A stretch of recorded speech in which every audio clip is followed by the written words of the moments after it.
Hi everyone, welcome back to yet another video. This is Vaishnavi and I hope you all are doing great. So आज की इस video में हम देखेंगे कि किस तरीके से React JS में हम CSS की स्टाइल्स को ऐड कर सकते हैं. So इस वीडियो में हम बेसिकली 3 वेज को सीखेंगे. पहला हमारा एक्सटर्नल CSS होगा, दूसरा inline CSS and the third one will be CSS modules. तो एक एक करके इन सारे वेज को हम इम्प्लीमेंट करके देखते हैं.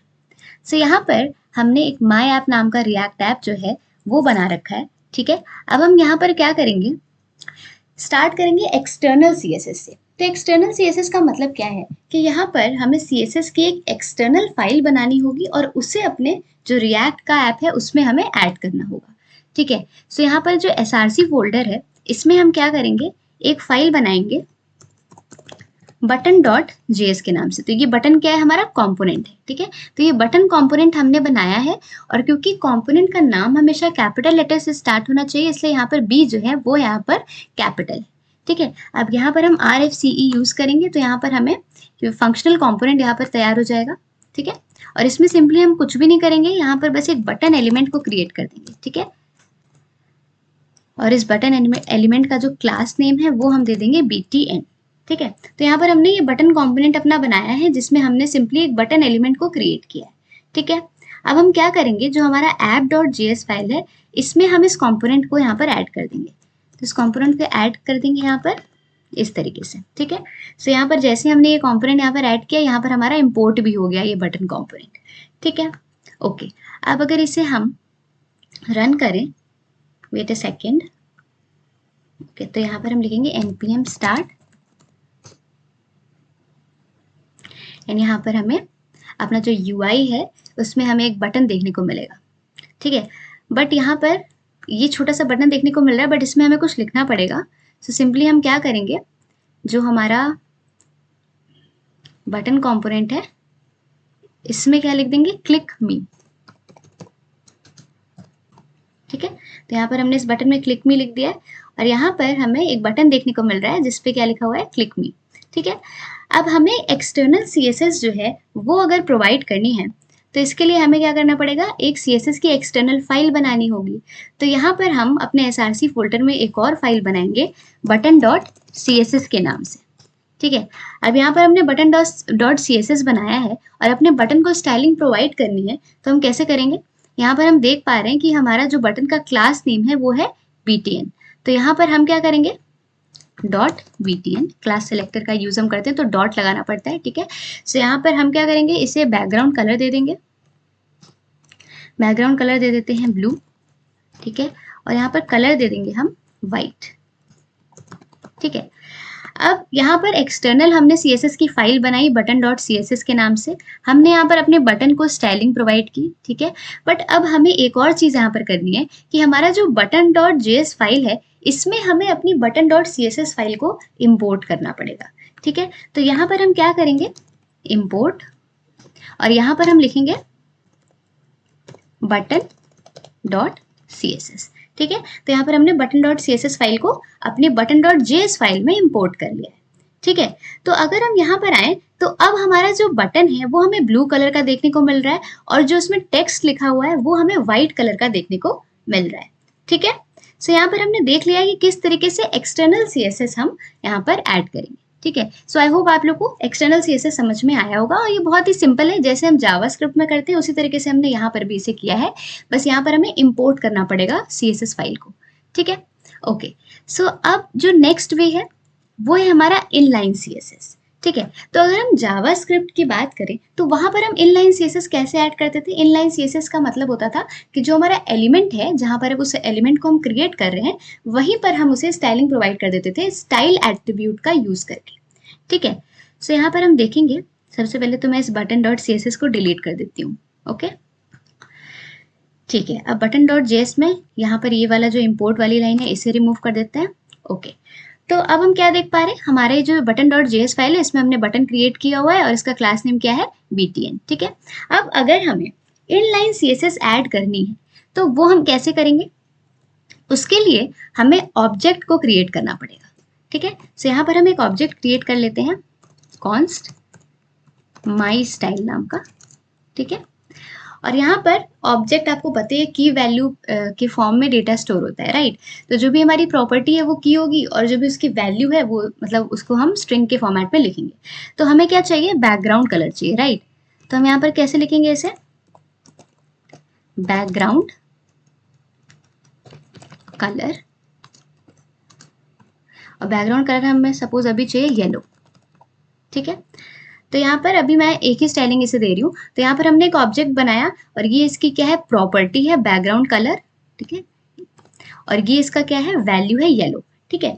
तो यहाँ पर हमें देखना होगा कि जब हम CSS में बैकग्राउंड कलर लिखते थे तो कुछ इस तरीके से लिखते थे, हाइफन का यूज करते थे और उसके बाद इस तरीके से लिखते थे, राइट। बट यहाँ पर इस तरह से नहीं होगा, यहाँ पर एक कैमल केस का यूज होगा, बैकग्राउंड और उसके बाद जो कलर है उसका C कैपिटल है, ठीक है। तो इस तरह से कैमल केस का यूज करके यहाँ पर हम इसे लिखेंगे और ऑब्जेक्ट के फॉर्म में यहाँ पर लिखेंगे। अब हमें इस बटन पे स्टाइलिंग प्रोवाइड करनी है, राइट। तो इसके लिए हम क्या करेंगे, इसके लिए हम यहाँ पर स्टाइल एट्रीब्यूट का यूज करेंगे, ठीक है। और इसमें हम क्या लिखेंगे, यही जो हमने ऑब्जेक्ट क्रिएट किया है माई स्टाइल का, उसे हम यहाँ पर यूज कर लेंगे, ठीक है। तो अब अगर यहाँ हम अपना UI देखें तो यहाँ पर हमें क्या देखने को मिल रहा है, बैकग्राउंड कलर इसका येलो हो गया है, ठीक है। सो इस तरीके से हमने सीखा कि हम इनलाइन CSS को कैसे ऐड करेंगे, ठीक है। तो सिंपली हमें करना क्या है, हमें एक ऑब्जेक्ट बनाना है, उसमें जो भी हमारी स्टाइलिंग है वो हमें प्रोवाइड कर देनी है, ठीक है। और उसके बाद से हम क्या करेंगे, जहाँ पर भी हमें ये स्टाइल ऐड करनी है, जैसे हमें बटन में ऐड करनी थी तो हमने स्टाइल एट्रीब्यूट यूज़ किया और स्टाइल एट्रीब्यूट में हमने क्या किया है, सिंपली जो हमने ऑब्जेक्ट बनाया है उसे हम यहाँ पर ऐड कर देंगे, ठीक है।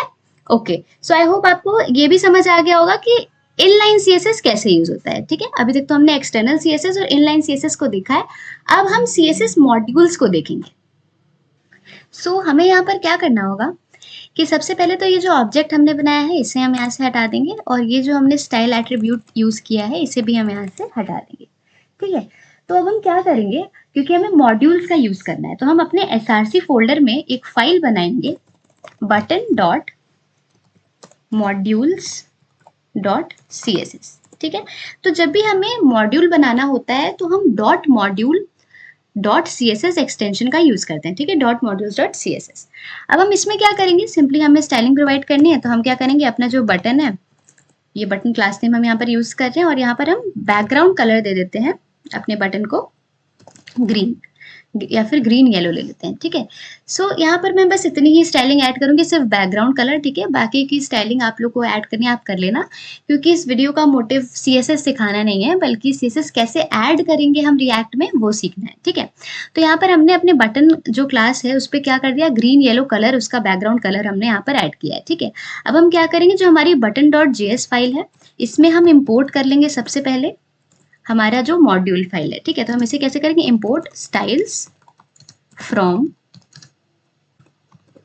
और ये हमारा क्या है, button.modules.css, ठीक है। तो हमने क्या किया, जो ये button.modules.css है उससे हमने क्या किया, स्टाइल्स को इंपोर्ट कर लिया, ठीक है।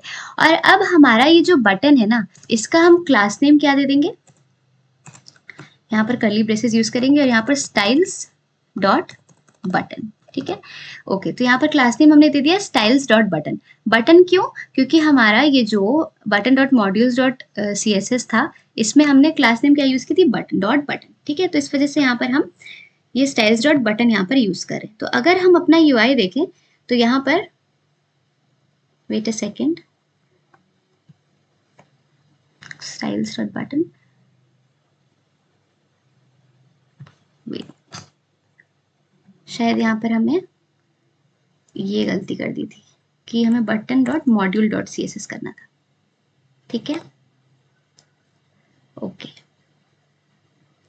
सो अब अगर हम देखें यहाँ पर तो यहाँ पर हमें जो हमारा बटन है उसका बैकग्राउंड कलर हमें ग्रीन येलो देखने को मिल रहा है, ठीक है।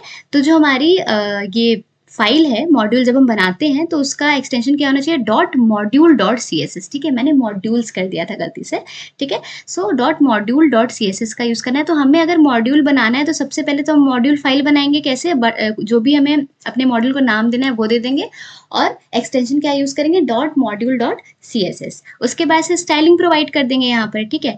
और फिर क्या करेंगे, जो हमारी JS फाइल है उसका जो उसमें हम स्टाइल्स को इम्पोर्ट कर लेंगे अपने मॉड्यूल से, एंड उसके बाद हमारा जो भी एलिमेंट है जहाँ पर हमने स्टाइल ऐड करनी है उसका क्लास नेम दे देंगे स्टाइल्स डॉट जो भी उसका क्लास नेम है, ठीक है। तो क्लास नेम यहाँ पर क्या है, बटन, तो वही हमने उसे दे दिया।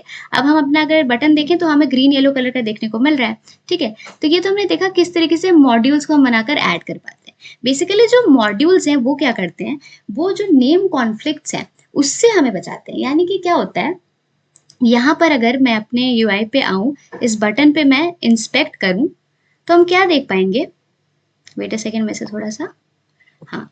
अब यहाँ पर ये हमें क्या देखने को मिल रहा है, बटन की क्लास अगर मैं यहाँ पर आप लोग को दिखाऊं, ये देखो, ये जो हमारा बटन है इसकी क्लास क्या देखने को मिल रही है, बटन अंडरस्कोर HZPEW, ठीक है। तो ये अपने आप जनरेट होती है, कोई हैशिंग एल्गोरिदम होता है, तो ये उससे जो है यूनिक क्लास नेम हर बार वो होती है, क्या होती है, जनरेट होती है, ठीक है। सो बेसिकली इसमें यही है कि जो नेमिंग कॉन्फ्लिक्ट्स है उनसे हम बच पाते हैं अगर हम मॉड्यूल्स का यूज़ करते हैं। क्योंकि क्या होता है ना, जैसे अगर हम एक्सटर्नल CSS यूज़ कर रहे हैं तो उसमें अगर हम क्या करेंगे, हमने जो दो एलिमेंट्स हैं उनकी क्लास नेम सेम दे दिया, तो कभी कभी क्या होता है वो ओवरराइड कर देगा, ठीक है। वो जो स्टाइलिंग है वो ओवरराइड हो जाएगी क्योंकि नाम सेम था। बट यहाँ पर ऐसा नहीं होगा, क्योंकि हर बार हर एलिमेंट के लिए क्या होगा, जो क्लास नेम है वो अपना अलग अलग जनरेट होगा, यूनिक जो क्लास नेम है वो जनरेट होगा, ठीक है, with the help of hashing algorithm, ठीक है। सो जो मॉड्यूल्स हैं वो काफ़ी सही होते हैं यूज़ करना, ठीक है। बाकी इनलाइन CSS उतने अच्छे नहीं होते क्योंकि रीडेबिलिटी कोड की जो है वो गिर जाती है, ठीक है। क्योंकि जो अगर लार्ज एप्लीकेशंस में हम इनलाइन CSS का यूज़ करें तो वो सही नहीं रहता है, ठीक है। सो आई होप आप लोग को समझ आया होगा कि किस तरीके से हम एक्सटर्नल CSS, इनलाइन CSS और CSS मॉड्यूल्स का यूज़ कर पाते हैं रिएक्ट, ठीक है। So that's all for this video. अगर आपको वीडियो से रिलेटेड कोई भी डाउट है तो आप कमेंट सेक्शन में मुझसे पूछ सकते हैं, और अगर आपको ये वीडियो अच्छा लगा हो तो please like, share and comment on this video, and please subscribe my channel.